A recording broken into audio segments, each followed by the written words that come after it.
Bonjour à tous, bienvenue dans cette troisième vidéo de guide sur le site eSport Management.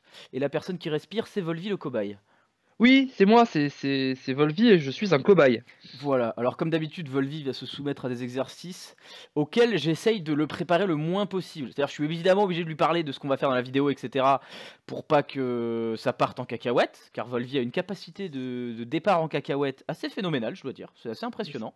C'est vrai que j'aime beaucoup les cacahuètes. Voilà, mais en lui donnant le moins d'indices possible sur ce qu'on va faire, pour pas qu'il puisse se préparer et donc qu'il ait, un biais psychologique, amenant à une triche, n'est-ce pas? Ah oui, on n'est pas des tricheurs ici. Voilà, donc cette vidéo porte sur le mulligan et comme le guide, quand j'ai écrit sur le mulligan, j'ai trouvé ça très lourd, en fait, j'ai trouvé ça vraiment très, très lourd, à comprendre, je me suis dit que la vidéo, j'allais plus l'axer sur les exercices. Et aujourd'hui, je vais vous présenter un exercice, on va le faire en live, et je vais vous parler d'un autre que j'ai pas besoin de vous présenter parce que l'autre est très facile à faire. Alors, rapidement, on va quand même faire 2-3 minutes sur qu'est-ce que le mulligan, etc., etc. Alors, du coup, le mulligan, c'est la phase de jeu avant que vous ayez le droit de jouer des cartes, etc., dans lequel le jeu vous propose de choisir vos cartes. Et c'est peut-être la phase la plus sous-estimée du jeu à l'heure actuelle, je pense. Puisqu'il y a non seulement beaucoup d'erreurs, par manque d'information, par manque de réflexion, mais il y a aussi un manque de réflexion pure des gens qui mulliganent par réflexe, alors que dans le match, ils vont peut-être aller à la corde à tous les tours. Et ça, c'est quelque chose qui m'étonne beaucoup et que je ne comprends pas, pour être honnête. Volvi, est-ce que tu as quelque chose à dire Mmh, sur ce point-là? en fait, c'est, le mulligan et je pense qu'il y a un espèce de dilettantisme comparé à lui, tout simplement parce qu'en fait, ça se passe un peu avant qu'on commence à jouer au jeu. Oui, c'est ça. C'est les gens se rendent pas compte qu'en fait le mulligan c'est la première partie du jeu. C'est comme, le drop sur PUBG ou, le choix des persos dans Overwatch. Le le Oui, le ou la composition dans Overwatch même. voilà, c'est vraiment la base et comme c'est fait un petit peu avant, bah, les gens sont en mode: «Oui, bah, écoutez, hein, ça c'est là, c'est pas très important». C'est ça. Moi Heu, moi, le truc qui m'épate le plus, c'est vraiment en tournoi, je l'ai vu à Toronto hier, je sais plus qui a fait ça, mais il y a un joueur qui a fait son mulligan en 3 secondes et qui ensuite a ropté 1. Je trouve ça super bizarre. Alors OK, tu arrives en tournoi, tu connais ton mulligan par cœur. Je suis d'accord. Mais pourquoi tu roptais 1 du coup? Tu connais ton truc par cœur ou tu connais pas ton truc par cœur? Prends le temps du mulligan en plus, si tu veux prendre le temps de penser à ta stratégie, penser à ta curve, penser à ce que tu veux. Pourquoi tu vas prendre le temps une fois que tu connais les cartes définitives et pourquoi tu le fais pas avant en te demandant qu'est-ce que tu veux et du coup juste te rajouter du temps en fait? Ça je comprends vraiment pas. non, mais je pense que voilà, c'est ce que je te dis, c'est que les gens se rendent pas compte que c'est important. Voilà. C'est Du coup, c'est très important, c'est primordial. Hem, du coup, rapidement, à quoi ça sert le mulligan? Et pourquoi c'est la phase la plus importante du jeu? Et après on rentrera dans les exercices. Pour moi, c'est la phase la plus importante du jeu, de par l'essence même de Hearthstone. Hearthstone se définit comme un jeu simple, rapide et interactif. Et la différence entre Hearthstone et la majorité des jeux, et notamment Magic, c'est que le mulligan de Hearthstone n'a aucune notion punitive. Il n'y a aucun problème de plus tard, il n'y a aucune pénalité à mulligan. Dans Magic, quand on mulligan, on perd une carte. Et on ne choisit pas les cartes, c'est la main ou rien. Et si tu décides de mulligan, tu reprends la, une carte en moins sur la nouvelle main. Dans Yu-Gi-Oh, j'ai pas assez joué, je me rappelle plus comment marche le fonctionnement du mulligan à Yu-Gi-Oh, Volvi. Dans Yu-Gi-Oh! Il n'y a pas de mulligan. Voilà, dans Yu-Gi-Oh, tu prends ta main et tu te tais. Euh, Toi qui joues à beaucoup de jeux de cartes, Volvi, est-ce que dans Shadowverse il y a un mulligan? Alors dans Shadowverse, il y a un mulligan qui est exactement le même que Hearthstone, vu que D'accord. c'est un double. Il y a eu pas mal de mulligans où OTCG, l'ancêtre de Hearthstone, c'était un mulligan gratuit, où en fait on jetait sa main, mais on pouvait pas choisir les cartes qu'on jetait dans sa main. Voilà. Hearthstone est devenu un petit peu la référence, parce que de plus en plus de jeux de cartes modernes On ont ce pris l'idée. système Tout ça. de voilà. Bah, ils ont pris l'idée, tout simplement.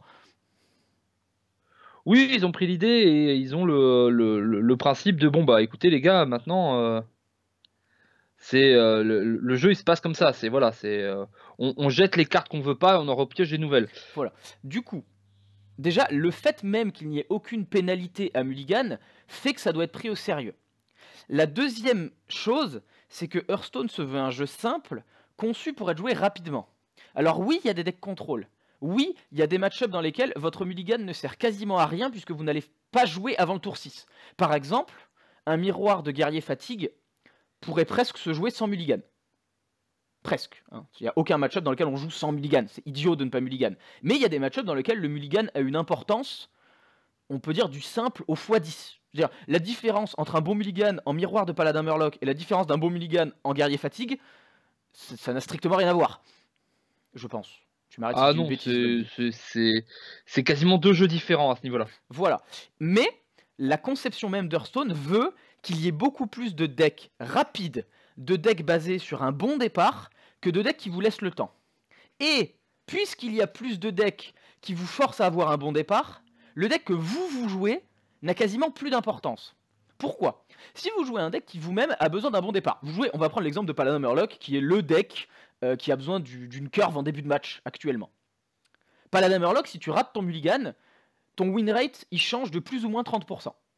La différence entre 1, 2, 3 ou Bénédiction des Rois, Brissor et Tarim dans la main de départ pour un Paladin Murloc, c'est honnêtement, je pense, un bon 30% de win rate sur le match. Oui, c'est à peu près ça. Mais, même si vous jouez guerrier fatigue, qui vous vous dites, bah, c'est un deck qui veut aller sur le long terme, de toute façon je vais voir tout mon deck, donc le mulligan n'est pas très important. Mais non, parce que le deck que tu vas le plus affronter, c'est des decks qui eux-mêmes, je repose sur un bon départ. Les 3 decks les plus populaires du méta, c'est Paladin Murloc. Bah, essaye de pas mulligan contre Paladin Murloc, quand tu vas prendre Megazord tour 4 sur 4 Murloc sur le board, tu vas voir que tu vas mulligan à la game d'après. Prêtre combo. Prêtre combo, si tu ne mulliganes pas, tu ne pioches pas ton Geist. Si tu ne pioches pas ton Geist, tu prends une 40-40. Alors est-ce qu'on mulligane ou est-ce qu'on mulligane pas? Bon, on va mulligan. Et le troisième deck, c'est Démoniste Cube. Si Démoniste Cube mulligane, et qu'il a son arme, ou son laquais, et que toi tu mulliganes pas, et que t'as pas ton casse-arme, ou que t'as pas ton silence, bah ça fait un petit peu comme prêtre combo, sauf qu'au lieu que ce soit une 40-40, c'est 6 Doomguard. Ça fait 30 dégâts. Bon, il a perdu 10 dégâts, mais l'un dans l'autre, tu vas quand même prendre tarif. Du coup, la raison pour laquelle le mulligan est aussi important, c'est que quel que soit le deck que tu joues, il y a très peu de chances que le deck en face ne te force pas à faire un bon mulligan de toute façon. Voilà. Je vois que ça fait à peu près 8 minutes. On va pas en dire plus. Je vous encourage à lire le guide, parce qu'après on va rentrer dans des concepts qui sont très longs à développer et que j'ai pas forcément travaillé, qu'il aurait fallu que je travaille en avance pour bien les expliquer à l'oral. Et j'ai pas envie de faire ça.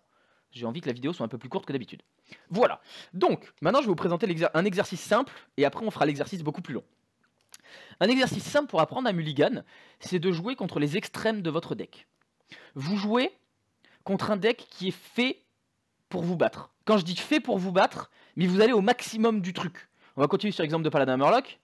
Je l'ai fait à un élève.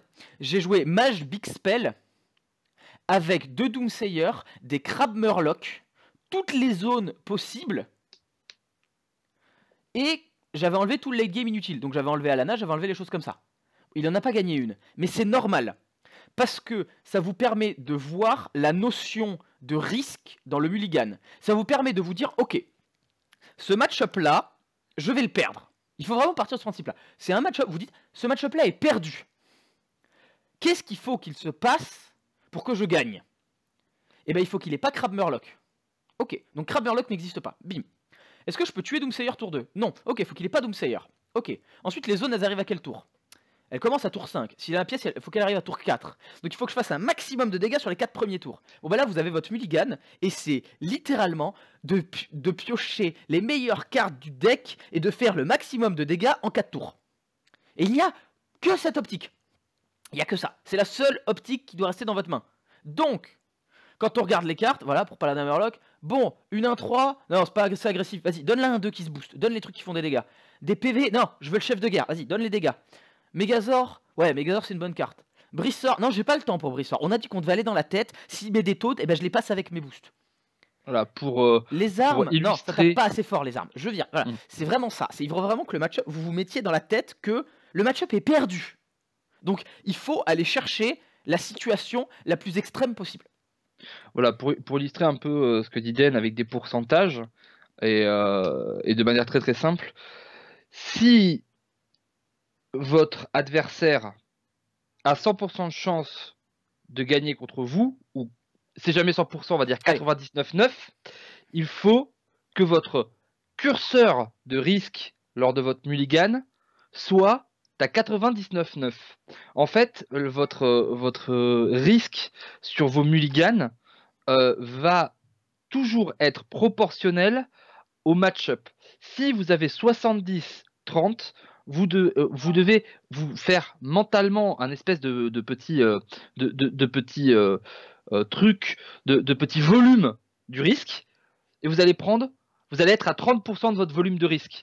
Si vous êtes à 30% et lui à 70% de gagner le match, vous allez être à 70% de risque.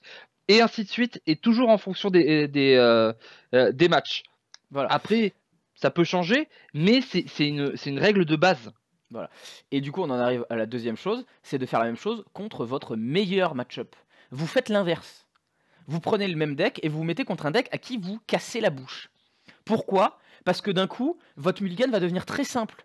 Vous allez accepter de prendre 1, 2, 3. Mais là où contre le mage qu'on a dit juste avant, vous devez prendre votre meilleur 1, votre meilleur 2 et votre meilleur 3, là vous allez prendre n'importe lequel. Pourquoi? Parce que simplement, poser des créatures suffit. Je pose des créatures, je force mon adversaire à y répondre, et, voilà, et ça passe. Au bout d'un moment, les bonnes cartes vont forcément arriver, et qu'elles soient là au tour 1 ou au tour 6, ça n'a pas d'importance en fait. Du coup, vous allez, c'est exactement ce qu'a expliqué Volvi, vous allez voir le maximum et le plus bas du curseur. Et donc vous allez pouvoir vous rendre compte qu'est-ce qui en termes de mulligan, est obligatoire d'avoir pour garder certains match-ups, et quelle est la quantité de bonnes cartes dans les autres match-ups. Et une fois que vous avez fait ça, ben vous pouvez répéter l'exercice et vous resserrez, et vous resserrez, et vous faites pour tous les match-ups en fait. Et maintenant, l'exercice qu'on va faire, c'est le niveau au-dessus. C'est ce qu'on appelle du gameplay théorique. C'est-à-dire qu'on ne va pas jouer sur Hearthstone, on va jouer sur du papier. Bon, là, je vais faire l'ordinateur parce que je vais pas vous mettre une caméra sur le front, une GoPro et je vais filmer une feuille de papier. Donc, on va prendre un match-up au hasard avec Volvi et on va jouer en décidant à l'avance de tout ce qu'on pioche. C'est-à-dire, en fait, on va se fixer un match-up, on va se fixer un objectif et on va dire, voilà, celui qui arrive à cet objectif en premier gagne. Les objectifs, vous verrez, on mettra n'importe quoi, hein, vous verrez. Et en fait, le plan, c'est d'arriver à imaginer de quelle carte moi j'ai besoin pour remplir cet objectif, puisque je décide mes cartes, mais également se mettre dans la tête de l'adversaire, qu'est-ce que lui va choisir, et du coup, peut-être que dans mes pioches, à un moment, je vais caler une carte de réponse. Par exemple, exemple idiot, vous jouez contre Chasseur Spell, vous vous doutez bien que si je joue contre Volvi, eh ben tour 4, il y a un Barn 6 charges qui va tomber. Parce que si tu peux choisir tes cartes, évidemment que Chasseur prendra toujours 26 charges. Du coup, est-ce que dans mon deck, j'ai une carte qui répond à ça? Si oui, je vais peut-être me la mettre en pioche au tour 3 ou au tour 4. Voilà, c'était un exemple. Donc maintenant, on va le faire en pratique. À moins que Volvi, tu aies quelque chose à dire là-dessus avant. Non, non, le seul truc que je veux dire, c'est que toutes les règles dont on parle, c'est forcément des règles de base. Après, quand vous arrivez à un certain niveau du jeu, les règles sont faites pour être cassées et pour Oui, appropriez-vous pour des jouer choses autour. après. Voilà, il faut se les approprier et dans certaines situations, vous pouvez par exemple choisir de faire un mulligan agressif juste parce que vous voulez être agressif et montrer à votre adversaire, rentrer très très vite et gagner les premières manches juste pour une question de mental. Mais ça, c'est beaucoup plus loin. Il faut savoir, il faut déjà bien avoir acquis les règles de base pour ensuite pouvoir se dire, je vais faire autre chose avec, je vais jouer avec. Il faut avoir les fondamentaux. Voilà. Donc, Volvi, écoute, choisis un deck. Choisis le deck que tu veux. Euh, Bah, je sais pas, je vais prendre Est-ce que je suis obligé de prendre un truc méta-méta? Bah, si possible, un deck dont je connais la liste. Un deck que je connais, c'est tout. Donc tu peux y aller. Un deck que tu connais? Bah écoute, on l'a vu beaucoup et t'en as parlé, on va parler du chasseur, tiens. D'accord, donc chasseur. Chasseur spell du coup. Oui, chasseur spell, bien Voilà. sûr, il y a que Alors, lui. pour cet exercice, quand vous le faites avec votre ami, n'hésitez pas, échangez-vous les listes d'abord. Comme ça, vous savez. Vous pouvez le faire en échangeant les listes et vous pouvez le faire sans vous échanger les listes. En général, quand on s'échange les listes, ça va être beaucoup plus facile dès le début. Et quand on ne connaît pas exactement la liste adverse, ce que vous faites, c'est que vous le faites plusieurs fois. Et du coup, vous vous servez évidemment de l'information que vous avez acquis sur les premiers rounds. Voilà. Et moi, du coup, contre chasseur, je vais choisir, j'en sais rien. Je vais choisir un deck que j'aime bien en ce moment. Tiens, je vais choisir mon prêtre combo hybride. Voilà. J'aime bien le prêtre combo hybride. Hop, voilà. Donc, alors pour les listes, je vais vous les montrer viteuf une fois que j'aurai fait mon mulligan. Donc avec Volvi, on va se donner 2 minutes 30, 3 minutes le temps de choisir nos cartes. Qu'est-ce qu'on fait comme objectif Volvi? Tiens, un truc idiot. Le premier qui met 10 dégâts à l'adversaire, tiens. Ça te va? Allez, Premier qui met 10 dégâts à l'adversaire. Donc le premier des deux dont les PV tombent à 20 a perdu. Tout simplement. Donc voilà comment ça va se passer. Donc moi je vais le faire là, sur la feuille devant moi. Et pour éviter la triche, ensuite avec Volvi, on va s'envoyer les cartes qu'on a décidé de piocher par Skype. Évidemment, on va pas les regarder, mais en fait ça permet à la fin de vérifier que la personne n'a pas triché, n'a pas changé une carte. Est-ce que c'est bon, Volvi? c'est bon. Voilà. Donc là on fait notre petite réflexion et on va réfléchir à qu'est-ce qu'on veut faire pour piocher. Alors du coup j'ai pas la liste à Volvi exacte, donc on va le faire à liste cachée pour cette fois-ci. Et on le fera plusieurs fois et comme ça on apprendra la liste de l'autre. Volvi, est-ce que tu veux la pièce ou pas la pièce? Bon, comme tu veux. Bah allez, j'ai un jeton pour jeter ça, voilà. Vous voyez, j'ai un jeton. De ce côté-là, il y a Thrall, et de ce côté-là, il y a Jaina. Alors choisis Thrall ou Jaina. Tral. C'est Jaina. Donc c'est moi qui choisis, et je vais choisir d'avoir la pièce. Voilà, donc tu n'as pas la pièce, tu es premier joueur. D'accord. Donc tu vas avoir une main de départ à 3 cartes, puis une carte par tour, et moi j'aurai une main de départ à 4 cartes plus la pièce, plus une carte par tour.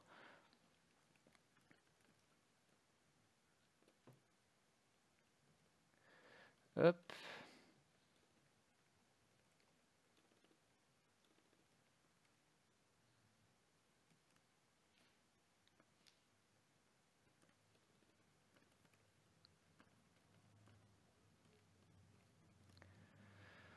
Euh...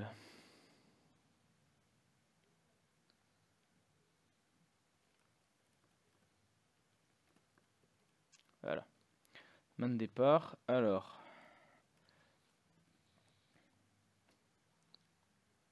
Hop. Que vous voyez un petit peu comment ça marche.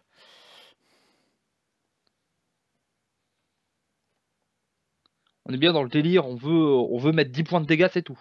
C'est le premier qui met l'autre à 20. Voilà l'objectif.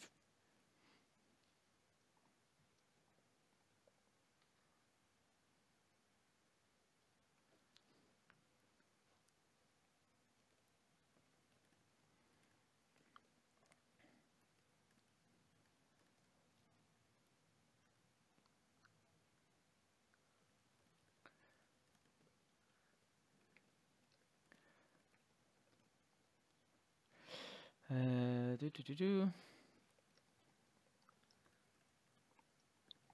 Alors là, vous voyez, ce que fait Dead, c'est qu'en plus il est sympa parce qu'il sait que le seul truc que je sais faire dans Hearthstone, c'est partir dans la tête. On est là pour mettre Volvi en valeur, c'est un cobaye, mais quand même, on est Voilà. gentil. Non, c'est surtout que c'est avec ce deck, c'est en général pas ça. Mais là, dans l'exercice, c'est intéressant. Bien entendu, le but de ces exercices, c'est de simplifier la réflexion, parce que votre réflexion dans une partie normale, ça va toujours être, bah, je veux gagner la partie. Mais c'est plus dur de voir sur une game que de voir sur des objectifs un peu comme ça simples. Et c'est en apprenant par le simple qu'on arrive à avoir une véritable connaissance. Voilà, qu'on peut mettre à profit. c'est un peu l'idée. Alors moi, il faut que je me rappelle de ce qu'il y a dans mon deck quand même, mais...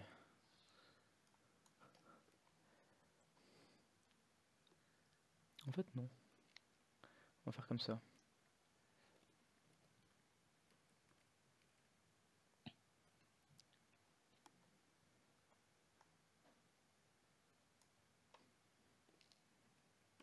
Je vais tenter un truc. Là, je propose une tentative. Voilà. Quand on a la liste fermée comme ça, il faut pas hésiter. Il faut faire des tentatives. On va dire qu'on fait ça en BO3, Volvi. Tiens. Ça c'est... D'accord. Hop, non, c'est pas du tout ça que je voulais faire, pardon. Je voulais aller sur Skype. Voilà, excusez-moi, il y a des trucs qui vont popper dans la vidéo, ça n'a aucun sens. Combien de tours on se donne? On s'en fout. On va jusqu'où on veut.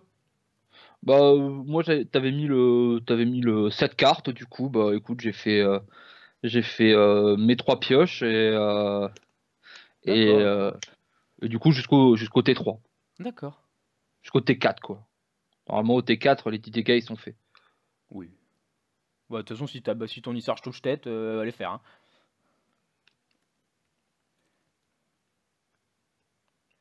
Hmm. Alors, le plan c'est quoi? C'est de faire ça, ça, ça, ça, ça, ça. Ok. Ouais. Vous voyez, il réfléchit. Bah oui. Moi, ça y est, hein, j'ai ma liste. J'ai ma liste de cartes qui sont marquées. J'ai plus qu'à les envoyer dans le. Voilà. Alors, hop. Et comment elle s'appelle la Ginette là? Ah, voilà, on va mettre ça, tiens. Ok, c'est bon, j'ai mes cartes aussi. Alors attends. Vas-y, t'es prêt? 1, 2, 3 et après on ferme Skype. 1, 2, 3. Voilà. Yeah. Et regarde pas Skype. Parce qu'il y a les messages qui s'affichent. C'est une catastrophe. J'ai rien vu, je promets, j'ai rien vu. À savoir que Volvi peut tricher parce que lui il a mon écran. Hein. Donc si ça se trouve, il a vu tout ce que j'ai fait. Mais, du coup, Volvi, J'y ai même pas pensé, tu vois. voilà. Tu as la pièce, tu es tour 1, tu as 4 cartes dans la main. Puisque tu as pioché ton tour 1. C'est à toi, que fais-tu? Bah, je pose une cire à l'arc. D'accord. Donc, hop, arme, 1, 3. Tu passes ton tour? Je passe mon tour. Tu passes à 3 cartes. Ok. Donc moi, du coup, j'ai 5 cartes, si je dis pas de bêtises. Vu que j'en ai 4 de base plus 1 de mon tour 1. Et je vais faire pièce. Donc je passe à 4 cartes. Élémentaire radieux, je passe à 3 cartes. Mot de pouvoir bouclier sur mon élémentaire. Donc je reste à 3 cartes. Donc j'ai une 2, 5. Touk touk touk. Oui, donc j'ai une 2, 5. Et je vais noter en dessous spell -1. Comme ça on a l'info. Voilà. Et je passe mon tour. Ok. Bah, moi, au T2, je vais poser un piège. D'accord.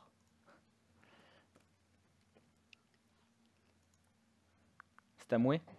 C'est tatoué, c'est tatoué. Ok. Eh ben, Je tape dans ta tête avec mon arme. Enfin, ah, c'est intéressant. tu valides ou tu valides pas? Je pourrais sûrement taper dans la 2-5 pour la mettre à 2-4, comme ça t'évite de faire un combo. Est-ce que parler c'est jouer ou est-ce que parler c'est pas jouer? Ça dépend, parler au bout d'une minute 30, non, je pense que je tape dans l'élémentaire. D'accord, donc c'est une de 4. Ok. Alors, du coup, alors attends. Je vais aller revoir mes... non, si j'ai bien suivi. Parce que du coup, moi, je peux pas regarder mes cartes pour être sûr, parce qu'il revoit mon écran. Du coup, tour 2. Donc, je pioche une carte. Du coup, toi, je t'ai pas changé tes cartes, puisque t'en as pioché une, t'en as joué une. C'est Donc, ça. je vais faire élémentaire radieux. Et je vais mettre un beau de bouclier sur le second. Donc, j'ai une 2-4 et une 2-5. Ok. T'actives mon 4 trick. D'accord, j'active ton 4 trick. Donc, tu as maintenant une 4-2.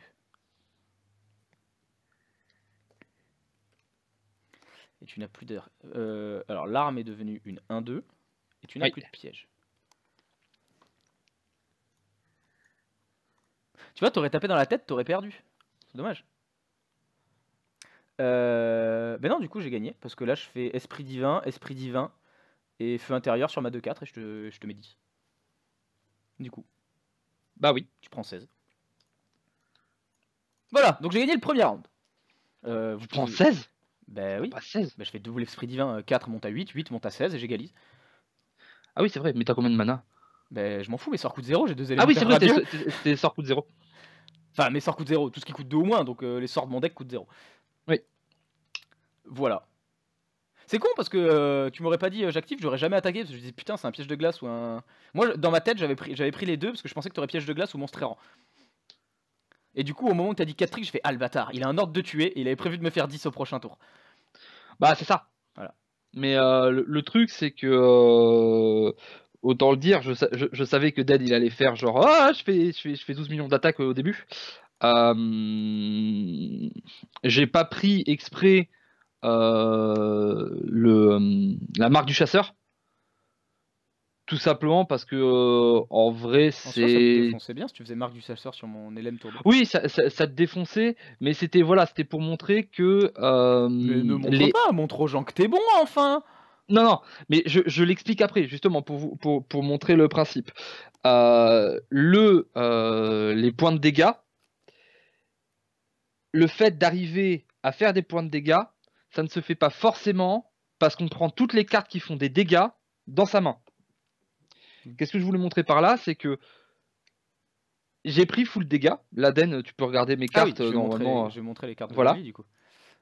Alors, Volvi, il avait main de départ, Cire à l'arc, 4 tricks, donc surprise du chef, compagnon animal, et ensuite il avait pioché ordre de tuer, arc et Barnes.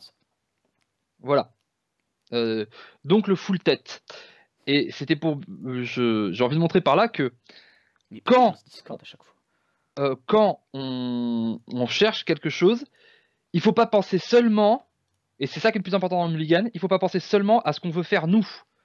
Il faut penser en avant à ce que veut faire l'adversaire. Parce que vous voyez, là, je suis parti dans l'optique du joueur qui veut faire ses 10 points de dégâts.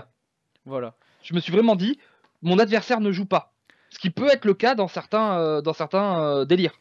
Voilà. Comme on l'a dit, quand vous voulez vraiment prendre 100% de risque, votre adversaire ne joue pas au jeu. Voilà. C'est, Et moi, du coup, si vous voulez que je vous explique mon optique, donc j'avais fait une optique en fait où j'avais double élémentaire radieux et double combo. Et du coup, en fait, mon plan, c'était que je savais qu'en ayant la pièce, j'étais celui qui aurait l'initiative pour taper en premier. Et du coup, en gros, si il faisait un piège que je déclenchais pas, j'attaquais pas. Et du coup, au tour 3, ce que je faisais, c'est que je mettais mes deux élémentaires à 10, puisque j'avais deux combos, je faisais 2, 10, 10. J'attaquais avec une, j'attaquais avec l'autre, j'étais sûr de faire 10. Et si je déclenchais le piège, et bah tour 1, je faisais une 16-16 et je le tue. Et tour 2, je faisais une 7-16 et je gagnais. Du coup, en fait, moi j'ai fait un mulligan en sachant que j'avais l'initiative et que je savais que si lui prenait full dégâts, j'avais gagné. Et que s'il défendait, il fallait qu'il défende parfaitement sur 3 tours et que du coup il me la mette sur le long terme. Voilà un peu mon optique. Mais du coup, juste en fait, ce match s'est joué à une chose, honnêtement, si vous voulez qu'on soit très honnête, il s'est joué au moment où j'ai lancé ce petit jeton en l'air et que le jeton m'a dit c'est toi qui choisis. Parce que si le jeton il tombe dans l'autre sens et que Volvi dit j'ai la pièce, nos deux mulligans sont complètement différents. Oui, bien sûr. C'est juste pour montrer à quel point le mulligan est volatile. Voilà, le mulligan, c'est une question de moment, c'est une question de match-up, c'est une question de pièce ou pas pièce, c'est une question d'adversaire, c'est une question où il y a énormément de données.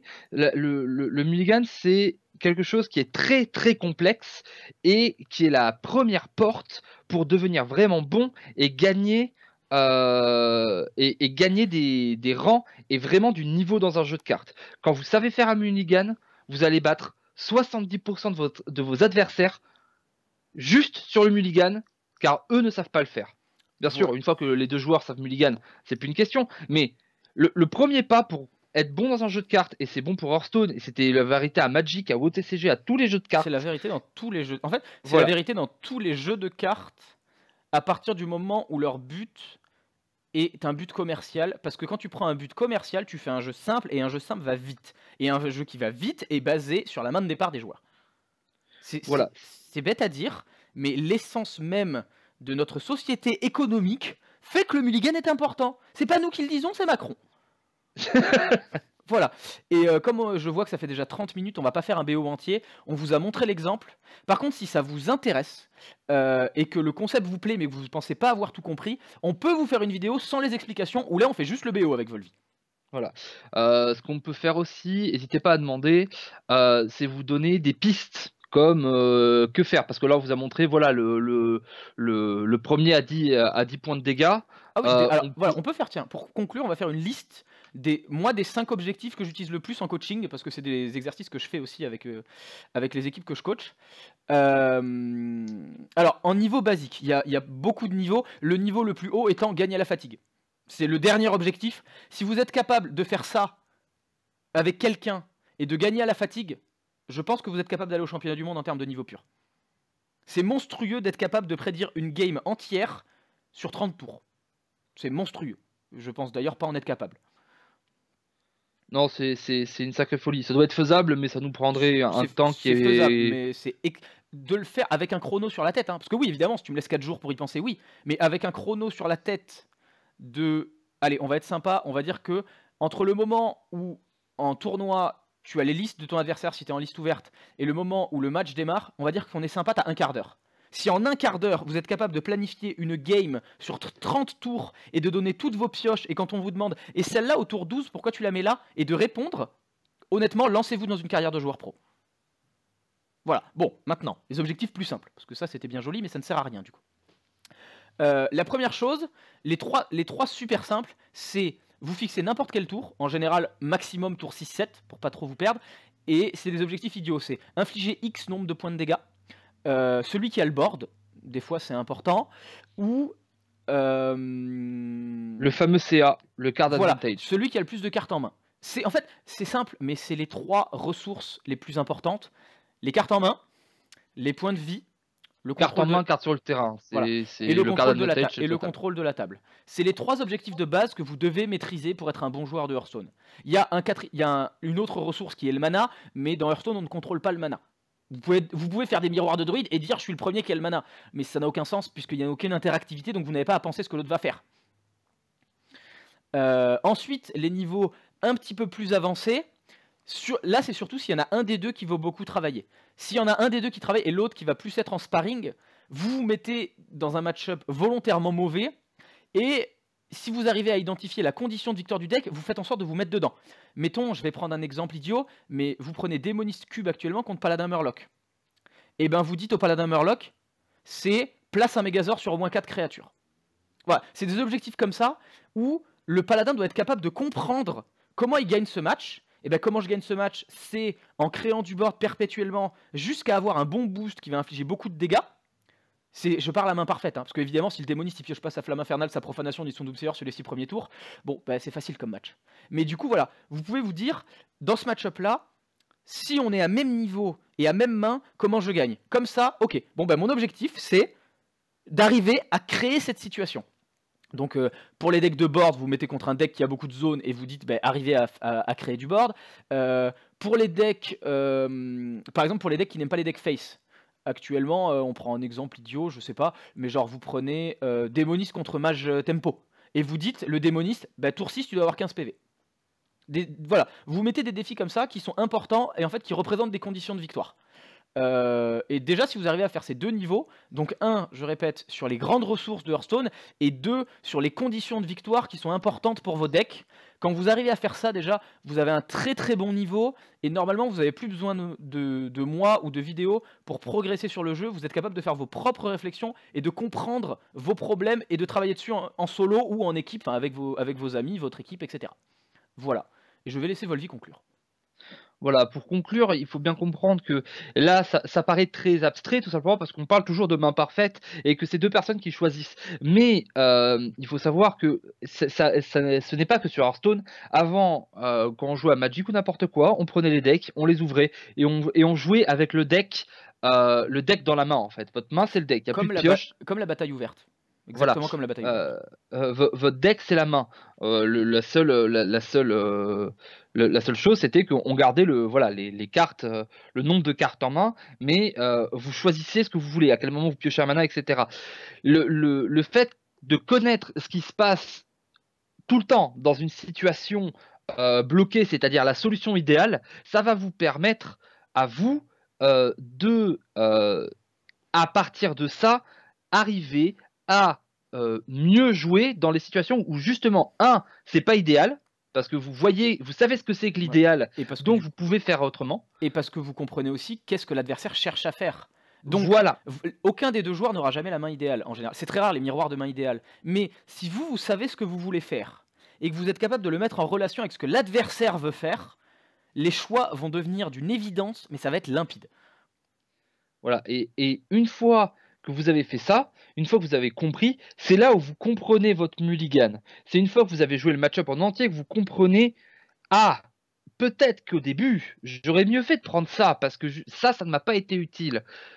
C'est là-dessus que l'exercice est très utile. C'est par la répétition et par le fait que à chaque fois, il faut tout tirer d'une situation idéale pour pouvoir mieux faire dans les situations qui ne le sont pas. Voilà. J'espère que cette vidéo vous aura aidé. Il y en a d'autres qui arrivent. J'écris les guides doucement. Je fais pas des vidéos sur tous parce qu'il y a des guides qui pour moi n'ont aucun intérêt à être passés en vidéo puisque ça n'apporte rien de plus que lire le texte en fait. Merci pour les retours sur les 2 premières. Merci pour les retours que vous ferez sur celle-là. On vous fait des gros bisous et si vous aimez pas forcément le sérieux ou que de temps en temps vous avez besoin de vous détendre, on vous invite à regarder les autres vidéos dans lesquelles on fait beaucoup plus les couillons que ça. Voilà. Tout à fait.